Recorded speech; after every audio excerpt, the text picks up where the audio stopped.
रायगडचे उमेदवार अनंत गीते आपल्यासोबत जोडले गेलेले आहेत। स्वागत आहे तुमचं लोकशाही मराठीमध्ये आणि अभिनंदन सुद्धा। उमेदवारी जाहीर झालेली आहे। उमेदवारी जाहीर होण्यापूर्वी आपण जर पाहिलं असेल तर उद्धव ठाकरे यांनी जवळपास 2 वेळा आपण म्हणूया रायगडचा दौरा केलेला होता। अधिकृतरित्या आज घोषणा झालेली आहे, पण त्या दिवशी व्यासपीठावरून तुमच्या उमेदवारीचे संकेतच देण्यात आलेले होते। आज अखेर तुमच्या नावाची घोषणा होतीये। माझी उमेदवारी शिवसेना पक्षप्रमुख उद्धव बाळासाहेब ठाकरे यांनी जाहीर केलेली आहे। खरी ती रायगडच्या दौऱ्यात जाहीर झाली होती, परंतु अधिकृतरित्या ती आज जाहीर झाली आहे।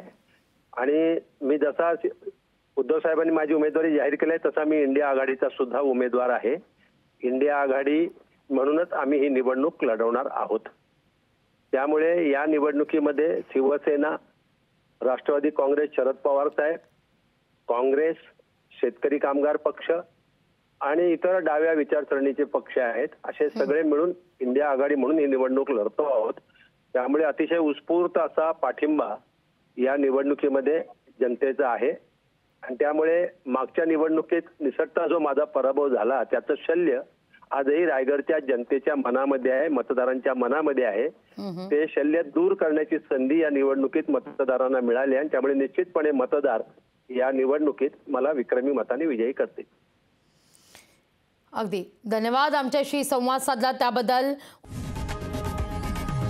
लोकशाही मराठी ऐका, पहा, जागरूक रहा।